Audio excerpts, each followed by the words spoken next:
Have you ever been judged unfairly at work?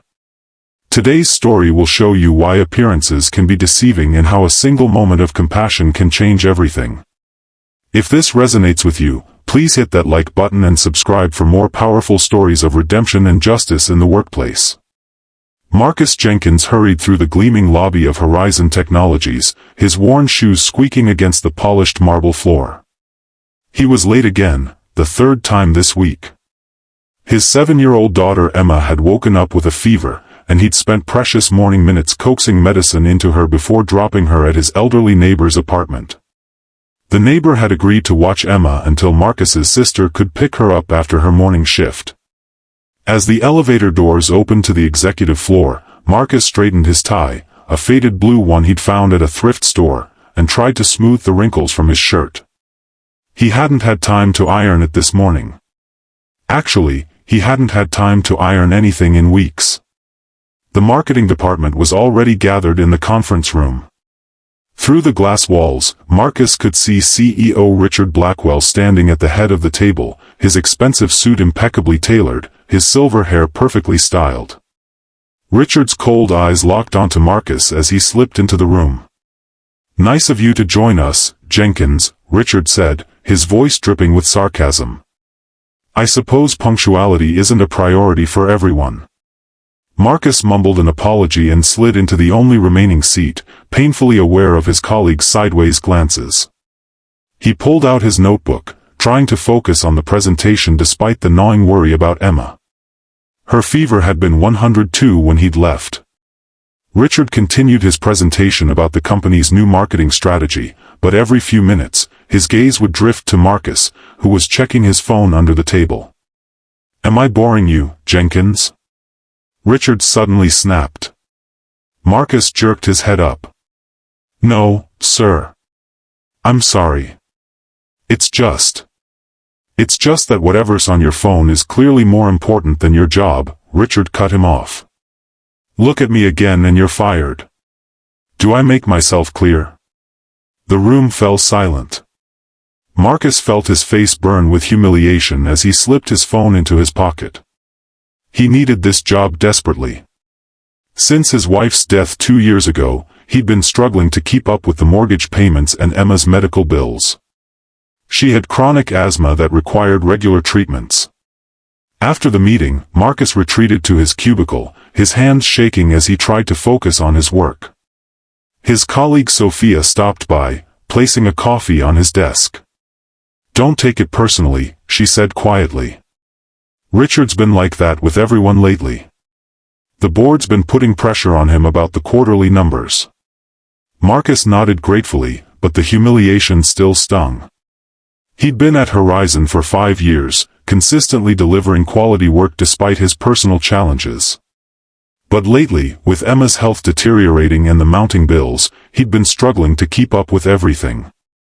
That evening, Marcus left work exactly at 5, something he rarely did.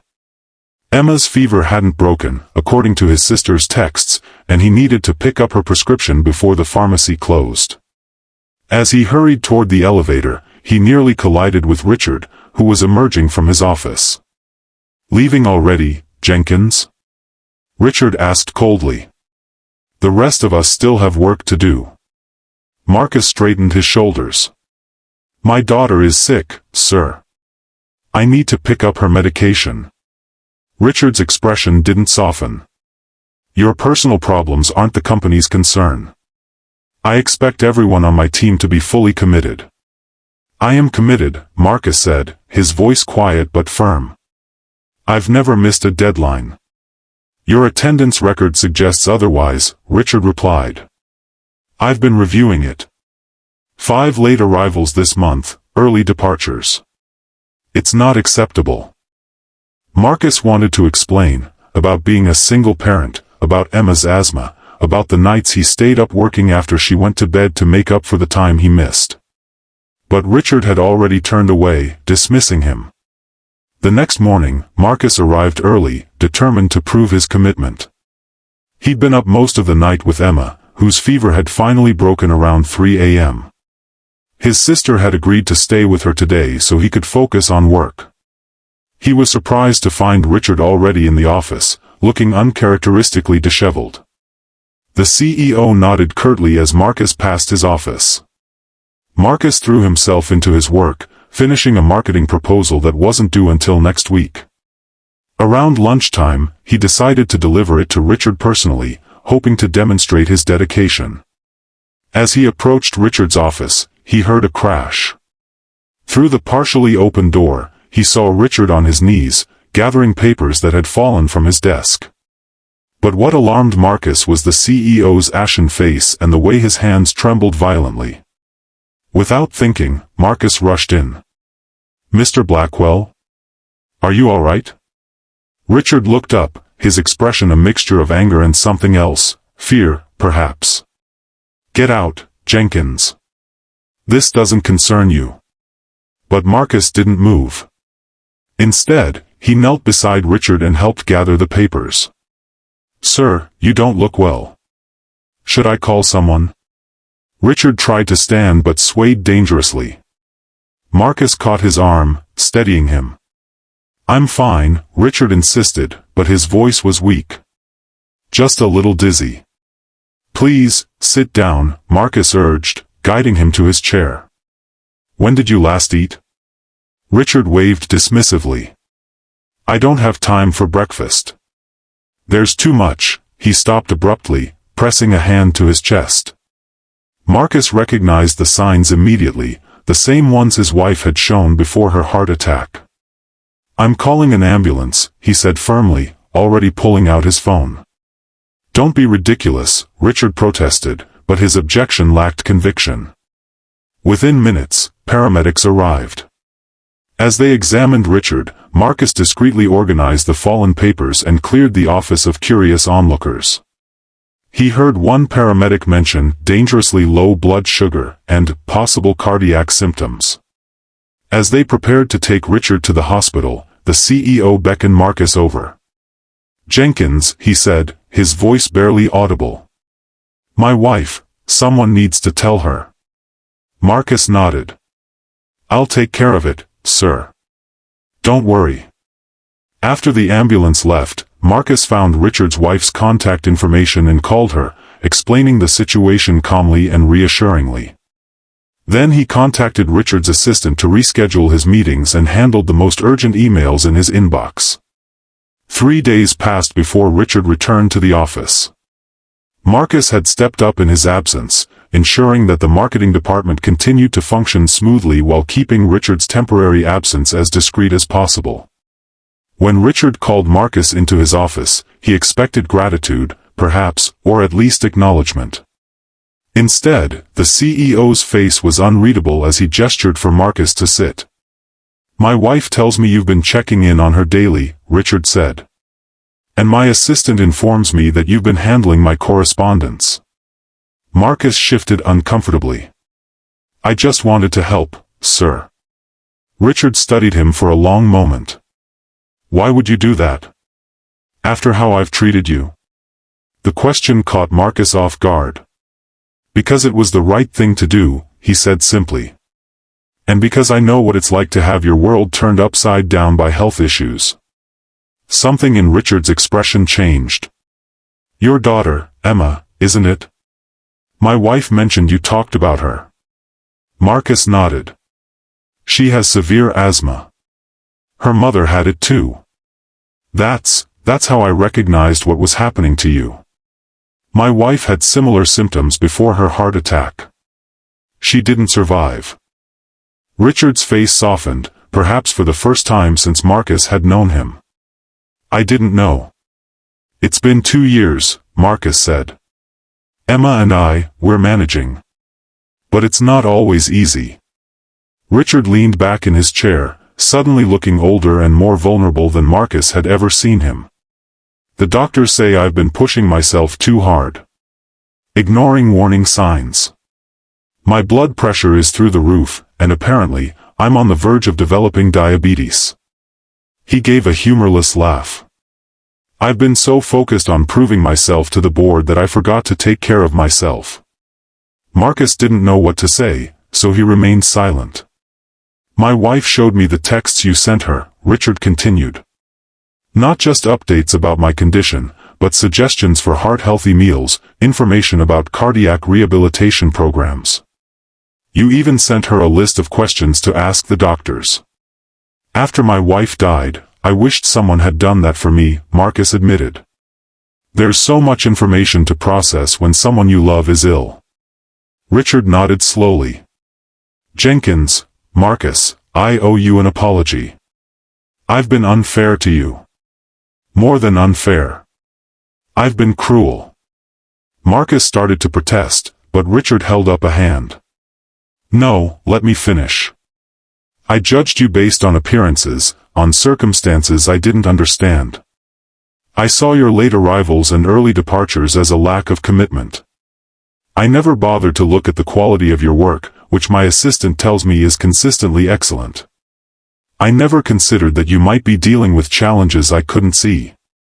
He paused, looking genuinely remorseful. The truth is, I saw in you what I fear in myself, weakness. But what you showed wasn't weakness at all. It was strength. The strength to balance work and family, to care for a sick child alone, to keep going despite personal tragedy. He shook his head. And then, despite how I treated you, you were the one who saved my life and took care of my family when I couldn't. Marcus didn't know how to respond to this unexpected vulnerability from his usually stoic boss. I'd like to make some changes, Richard continued. For starters, I'm implementing a flexible work policy for parents and caregivers. And I'd like you to help develop it, based on what would have made your life easier these past 2 years. Marcus felt a weight lifting from his shoulders. That would make a huge difference, not just for me but for many employees. And there's something else, Richard said, opening his desk drawer. He pulled out a folder and slid it across the desk. This is long overdue. Marcus opened it to find promotion papers, to Senior Marketing Director, with a substantial salary increase. Sir, You've earned it, Richard said firmly. And not just for what you did for me. Your work has always been exceptional, even when I was too blind to see it. 2 months later, Horizon Technologies had transformed. The new flexible work policy had boosted morale throughout the company. Marcus, in his new role, had implemented a mentorship program for employees facing personal challenges. Richard had changed too. He'd started leaving the office at reasonable hours and had become known for asking about employees' families. He'd even set up a company daycare facility after learning how much Marcus had spent on childcare over the years. One afternoon, Richard stopped by Marcus's new office, where a framed photo of Emma now sat proudly on the desk. How's she doing? Richard asked. Marcus smiled. Much better. The new health insurance plan covers her specialist visits completely. It's made a world of difference. Richard nodded, looking pleased. I'm glad. He hesitated, then added, My wife was wondering if you and Emma might join us for dinner this weekend. She's been experimenting with heart-healthy recipes and needs honest critics. Marcus was touched by the invitation. We'd like that. As Richard turned to leave, he paused at the door. You know, Marcus, I've been thinking about what happened. How one moment changed everything between us. When you collapsed in your office? Marcus asked. Richard shook his head. No. When you came to help me despite how I'd treated you. That's when I realized I'd been looking at everything wrong. He smiled slightly. Sometimes we need someone to look at us again, really look, to see the truth. Marcus thought about how far they'd both come. I think we all need that sometimes. After Richard left, Marcus turned back to his computer, where he'd been drafting a company-wide email about the success of the new policies. At the bottom, he added a personal note. Remember that everyone you meet is fighting a battle you know nothing about. A little kindness can change everything. He thought about how his act of compassion had not only saved Richard's life but had transformed the entire company culture. It had started with one moment of seeing beyond appearances, beyond judgment, to the humanity beneath. As Marcus sent the email, his phone buzzed with a text from his sister. Emma's art won first prize at school today. She can't wait to show you. Marcus smiled, no longer worried about leaving early to celebrate with his daughter. In this new horizon technologies, the one he'd helped create, work and life weren't in opposition. They were in balance. And it had all started with a moment of crisis, when a CEO who had once threatened to fire him for a glance had been forced to look again, and see the truth. If this story touched your heart, please don't forget to like this video and subscribe to our channel for more inspiring stories about workplace transformation and human connection.